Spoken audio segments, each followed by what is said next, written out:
యూపీలో యోగి ఆదిత్యనాథ్ స్కూళ్ళకి ఎవరైనా వస్తే రానివ్వద్దంటూ యూట్యూబర్ల పైన బ్యాన్ విధించారంట. రాజస్థాన్లో రీసెంట్గా ఒక స్కూల్ తనిఖీ వెళ్ళిన సీజేపీ ప్రొటెస్టర్ల పైన అక్కడ ఉన్న కొంతమంది దాడి చేశారంట. నిజంగా స్కూళ్ళ గురించి బయటికి ఎక్స్పోజ్ చేస్తుంటే ఎందుకంత ఇబ్బంది? తెలిస్తే మంచిదే కదా స్కూళ్ళ గురించి బయట. ఇక్కడ నేను ఎందుకు దీన్ని ఇంత స్ట్రాంగ్గా మాట్లాడుతున్నా అంటే, గవర్నమెంట్ స్కూల్లో చదువుకున్న ఒక విద్యార్థిగా గవర్నమెంట్ స్కూల్లో ఫెసిలిటీస్ ఎలా ఉంటాయో, గవర్నమెంట్ స్కూల్లో స్టూడెంట్స్కి ఎలాంటి గైడెన్స్ ఉంటుందో అని తెలిసిన ఒక విద్యార్థిగా చెప్తున్నా నేను. ఇప్పుడు సీజేపీ వాళ్ళు చేపట్టిన ప్రోగ్రామ్ మాత్రం చాలా అద్భుతమైనది ఫ్రెండ్స్. ఈ ప్రోగ్రామ్ని ప్రతి ఒక్కరూ పార్టీలకు అతీతంగా సపోర్ట్ చేయాలనేది నా ఉద్దేశం. ఇక్కడ నేను ఒక పార్టీకి సపోర్ట్గాను ఇంకో పార్టీని నిందించడానికో ఈ వీడియోలో మాట్లాడట్లేదు. ఇలాంటి ప్రోగ్రామ్ మన విద్యా వ్యవస్థకు ఇంపార్టెంట్. మన స్కూళ్ళల్లో విద్యార్థులు ఎలా పెరుగుతారో దాన్ని బట్టే మన దేశ భవిష్యత్తు ఉంటుందన్న నమ్మకం నాకు ఉంది కాబట్టే ఈ ప్రోగ్రామ్ నేను అంతగా సపోర్ట్ చేస్తున్నా. అసలు ఏంటి స్కూల్ టీచర్ ప్రోగ్రామ్ అండ్ ఎందుకు రాజస్థాన్లో యూపీలో ఇలా బ్యాన్ విధిస్తున్నారు అండ్ నా స్కూల్ ఎక్స్పీరియన్స్ కూడా ఇందులో యాడ్ చేసి చెప్తా ఫ్రెండ్స్. వీడియోలోకి వెళ్తే, బీజేపీ జంతర్ మంతర్ దగ్గర ప్రొటెస్ట్ సక్సెస్ అయిన తర్వాత ఆగస్టు 15వ తారీఖు నుంచి స్కూల్ టీచర్ అన్న ఒక ప్రోగ్రామ్ స్టార్ట్ చేస్తున్నాము. మీ దగ్గరలో ఉన్న స్కూల్స్కి వెళ్ళి అక్కడ ఫెసిలిటీస్ ఎలా ఉన్నాయో చూసి వీడియోలు తీసి మాకు పంపించండి అన్నట్టుగా సీజేపీ ఫౌండర్ అయిన అభిజిత్ దీప్కే సీజేపీ వాళ్ళందరికీ అండ్ దేశ యువతకి ఒక సందేశాన్ని ఇచ్చాడు. అండ్ ఈ సందేశం విన్నాక ఏముందిలే, ఏం జరుగుతుందిలే అని అనిపించింది నాకు మొదట్లో. కానీ స్వయాన అభిజిత్ దీప్కోనే కొన్ని స్కూళ్ళకు వెళ్ళి అక్కడ ఉన్న కొన్ని ఫెసిలిటీని ఎక్స్పోజ్ చేయడం చూశాక, అండ్ చాలామంది ఇలా స్కూల్స్కి వెళ్ళి స్కూల్స్ పరిస్థితి ఎలా ఉంది, అక్కడ కరెంటు లేక, ప్రాపర్ బిల్డింగ్లు లేక, మధ్యాహ్న భోజనం కూడా సరిగ్గా దొరక్క ఎలాంటి అవస్థలు పిల్లలు పడుతున్నారో చూశాక ఈ ప్రోగ్రాం కొంచెం ప్రజల్లో అవగాహన వచ్చేలా ఉంది. మన ప్రభుత్వ పాఠశాల యొక్క పరిస్థితి ప్రభుత్వాలకు తెలిసేలా ఉంది అంటూ అనుకున్నా. వీడియోలను చూశాక నా చిన్నతనంలో నా స్కూల్ పరిస్థితి గుర్తొచ్చింది. ఇక్కడ నా స్కూల్ మరింత దారుణంగా అయితే లేదు, బట్ నేను గవర్నమెంట్ స్కూల్లో చదువుకున్న ఒక విద్యార్థిని. మొదటి తరగతి నుంచి 3వ తరగతి వరకు ఆదిలాబాద్లో చదువుకున్న, ఆ తర్వాత హైదరాబాద్లో 3వ తరగతి నుంచి 10వ తరగతి వరకు చదువుకున్నా. అండ్ ఇక్కడ నేను చదివిన స్కూల్లో చాలా ఇరుకు గదులు ఉండేటివి, చాలా దారుణంగా ఉండేటివి. దాదాపుగా ఒక్కొక్క క్లాస్లో 100 మంది పైగా విద్యార్థులు ఉండేవాళ్ళు. అప్పట్లో మాకు ఏ సెక్షన్ బి సెక్షన్ అంటూ డివైడ్ చేసి అబ్బాయిలను ఒక దగ్గర అమ్మాయిలను ఒక దగ్గర కూర్చోపెట్టాల్సి వచ్చేది. అంత చిన్నగా ఉండేటి గదులు. అండ్ ఆ తర్వాత మాకు ప్రిన్సిపల్ వచ్చారు. ఆ ప్రిన్సిపల్ వచ్చాక మా స్కూలు దశ మారిపోయిందని చెప్పవచ్చు. ఆ ప్రిన్సిపల్ వచ్చాక మా స్కూల్కు కొత్త బిల్డింగ్స్ వచ్చాయి, వాష్రూమ్స్ వచ్చాయి, వాటర్ ఫెసిలిటీస్ వచ్చాయి, మధ్యాహ్న భోజనం పథకం కూడా అప్పట్లో మొదలైనట్టుంది. అంతకుముందు మాకు 3 కిలోల బియ్యం అంటే ఇచ్చేవారు ప్రతి 3 మంత్స్కి. అండ్ ఆ ప్రిన్సిపల్ వచ్చాక మా స్కూలు నిజంగా పరుగులు పెట్టింది ఫ్రెండ్. టీచర్లు రెగ్యులర్గా క్లాసెస్ రావడం మొదలైంది. టీచర్లు స్టూడెంట్స్ పైన మంచి ఫోకస్ పెట్టడం మొదలైంది. అన్ని రకాలుగా మా స్కూల్ని చాలా అభివృద్ధి పదంలో తీసుకెళ్లాడు ఆ ప్రిన్సిపల్. అండ్ ఆ ప్రిన్సిపల్ రిటైర్ అయిన తర్వాత మా స్కూల్ పరిస్థితి మళ్ళీ మామూలుగా అయిపోయింది ఫ్రెండ్స్. నిజంగా ఒక ప్రిన్సిపల్, ఒక టీచర్, ఒక నిజాయితీ గల ఒక వ్యక్తి స్కూల్ గురించి పట్టించుకుంటే ఎలా ఉంటుందో అన్నది నాకు అప్పుడు తెలియలేదు. ఆ తర్వాత ప్రిన్సిపల్ వెళ్ళిపోయాక మామూలే, వాష్రూమ్స్ అస్తవ్యస్తంగా తయారైపోయాయి, స్కూల్లో ఫెసిలిటీస్ లేకుండా అయిపోయాయి.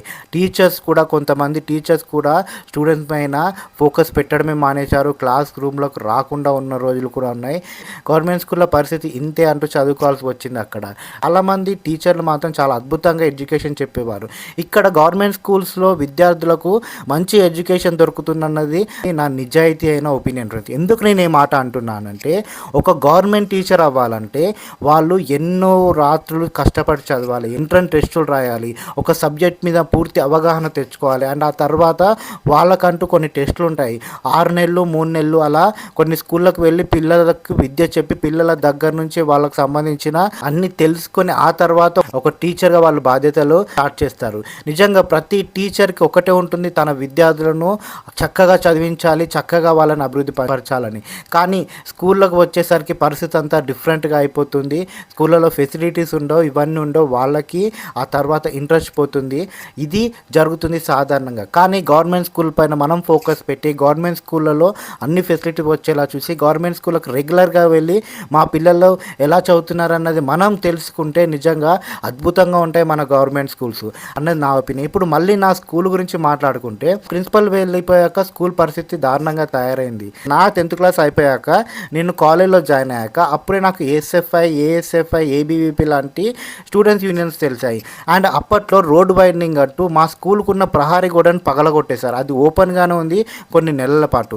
నేను నా స్కూల్ దగ్గరికి తరచుగా వెళ్తుంటా కాబట్టి ఆ ఓపెన్గా ఉన్న వాటిని చూసి ఆ ఎస్ఎఫ్ఐ వాళ్ళకు ఇలా మా స్కూల్ ఓపెన్గా ఉంది, వాటర్ ఫెసిలిటీస్ సరిగా లేవు, వాష్రూమ్లు సరిగా లేవు, మనం దీని గురించి ఏమైనా మాట్లాడచ్చు అంటే వాళ్ళు అప్పట్లో మా స్కూల్కి వెళ్ళి అప్పుడున్న ప్రిన్సిపల్ని క్వశ్చన్ చేశారు. అక్కడ ఉన్న కొంతమంది టీచర్లను అడిగారు. వాళ్ళు మాకు శాంక్షన్ అయిపోయింది, త్వరలోనే ఫినిష్ అయిపోతుంది అన్నట్టుగా సమాధానం ఇచ్చారు.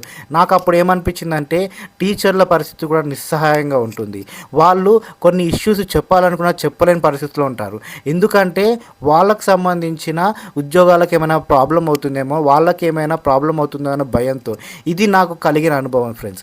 ఇప్పుడు సీజేపీ వాళ్ళు స్టార్ట్ చేసిన ప్రోగ్రామ్ చూశాక నిజంగా స్కూళ్ళకు యువత వెళ్ళి వాళ్ళు చదువుకున్న గవర్నమెంట్ స్కూల్స్కి వెళ్ళి అక్కడ ఎలా ఉన్నాయి ఫెసిలిటీ అనేది ఎక్స్పోజ్ చేస్తే ఎంత మంచిగా ఉంటుందో ఆలోచించండి.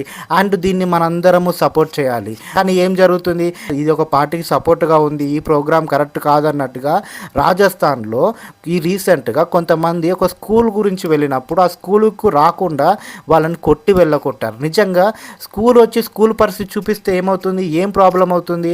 అండ్ యూపీలో యోగి ఆదిత్యనాథ్ గారు నిజంగా ఒక మంచి పాలన ఇస్తున్నారు అన్నారు. యోగి ఆదిత్యనాథ్ గారు స్కూళ్ళకు యూట్యూబర్లు రావద్దని, స్కూళ్ళకు ఎవరిని అనుమతించొద్దని, అక్కడ వీడియోలు తీయకుండా ఎవరిని చూడొద్దన్నట్టుగా ఒక మాట మాట్లాడుతూ పిల్లల యొక్క ప్రైవసీ దెబ్బతింటుందని మాట్లాడు. ఇక్కడ పిల్లల ప్రైవసీ అనే దాన్ని నేను అంగీకరిస్తాను. కానీ స్కూల్ పరిస్థితులని, స్కూల్ వ్యవస్థని ఎలా ఉందని చూపించడాన్ని ఎందుకు మీరు అపోజ్ చేస్తున్నారు అన్నది ఇక్కడ నా ఒక్క క్వశ్చన్ ఫ్రెండ్స్. నిజంగా చాలా స్కూళ్ళు చాలా అధ్వాన పరిస్థితుల్లో ఉన్నాయి ఫ్రెండ్స్. స్కూళ్ళకి సరైన బిల్డింగులు లేవు, సరైన వాష్రూమ్స్ లేవు, వాటర్ కూడా రాని పరిస్థితిలో ఉన్నారు. మధ్యాహ్న భోజన పథకాల్లో కూడా చాలా స్కాములు జరుగుతున్నాయి. రీసెంట్గా చూసాం కదా, యూపీలో మధ్యాహ్న భోజన పథకం ప్రకారము పిల్లలకు వచ్చిన దాల్లో నీళ్ళకు నీళ్ళుండే అధ్వాన పరిస్థితికి వెళ్ళిపోయింది. ఇలాంటి పరిస్థితులు చాలానే ఉన్నాయి మన స్కూళ్ళలో. వీటన్నిటిని ఎక్స్పోజ్ చేస్తున్నప్పుడు మనలో కొంతమంది ఎందుకు అపోజ్ చేయాలి? ఇక్కడ మీరు ఏ పార్టీకి సపోర్ట్ చేసినా, ఏ పార్టీ తరపునున్నా, ఏ రాజకీయ నాయకుడి తరపునున్నా ఇలాంటి మంచి ప్రోగ్రామ్ని మనం ఎంకరేజ్ చేయాలి. ఇలాంటి మంచి ప్రోగ్రాంలో కుదిరితే మనం కూడా పార్టిసిపేట్ చేయాలన్నది నా అభిప్రాయం ఫ్రెండ్స్. ఇక్కడ మనం నిజాయితీగా మాట్లాడుకుంటే ఒక స్కూల్ పరిస్థితి బాగోలేదంటే ఇప్పుడున్న గవర్నమెంట్దే కాదు, తరతరాలుగా ఉన్న గవర్నమెంట్లు వాటిని పట్టించుకోవడం వల్లనే అన్నది మనం ఆలోచించుకోవాలి. ఇప్పుడు ఒక పార్టీని మనం బ్లేమ్ చేస్తూ, ఒక గవర్నమెంట్ని మనం బ్లేమ్ చేస్తూ ఈ నరేటివ్ని స్ప్రెడ్ చేయొద్దు. ఇది స్కూళ్ళ పరిస్థితి గురించి మాత్రమే. బీజేపీకి సంబంధించిన రాష్ట్రాల్లో మాత్రమే జరుగుతుంది, వేరే రాష్ట్రాల్లో జరగట్లేదంటే వేరే రాష్ట్రాల్లో బీజేపీ పార్టీ వాళ్ళు వెళ్ళి చేయండి. మీకు అంతలా అనిపిస్తే ఎక్స్పోజ్ చేయండి, స్కూళ్ళ భవిష్యత్తును మార్చండి. స్కూళ్ళ విషయంలో పిల్లల భవిష్యత్తులో కాంప్రమైజ్ అవ్వకుండా ఉందాం మనము అన్నది నా యొక్క ఒపీనియన్ ఫ్రెండ్స్. అండ్ ఇక్కడ నేను ఒక స్ట్రాంగ్గా చెప్తున్నా, మనం ఏ పార్టీకి సపోర్ట్గా ఉన్నా, ఏ రాజకీయ నాయకుడికి సపోర్ట్గా ఉన్నా కూడా కొన్ని విషయాలకు వచ్చేసరికి మనము న్యూట్రల్గా ఆలోచించాలి ఫ్రెండ్స్. దేశానికి సంబంధించిన విషయాల్లో, విద్యకు సంబంధించిన విషయాల్లో, వైద్యానికి సంబంధించిన విషయాల్లో, రైతులకు జరిగే అన్యాయాల విషయాల్లో మనము ఒక పార్టీ తరపున కాకుండా దేశ భవిష్యత్తు కోసం మనం మాట్లాడాలి. ఇక్కడ స్కూల్ టీచర్ అనేది ఒక గొప్ప ప్రోగ్రామ్. దీన్ని మనం ఎంకరేజ్ చేయాలి.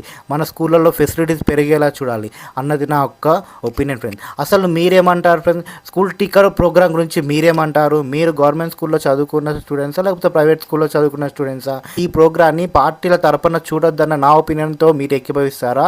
అయితే మీ ఒపీనియన్ని కామెంట్ బాక్స్లో తెలియచేయండి. అండ్ మొదటిసారిగా మా ఛానల్కి వస్తే ప్లీజ్ మా ఛానల్ని సబ్స్క్రైబ్ చేసుకోండి. మాకు మీ సపోర్ట్ ఇస్తూనే ఉండండి. Thank you friends.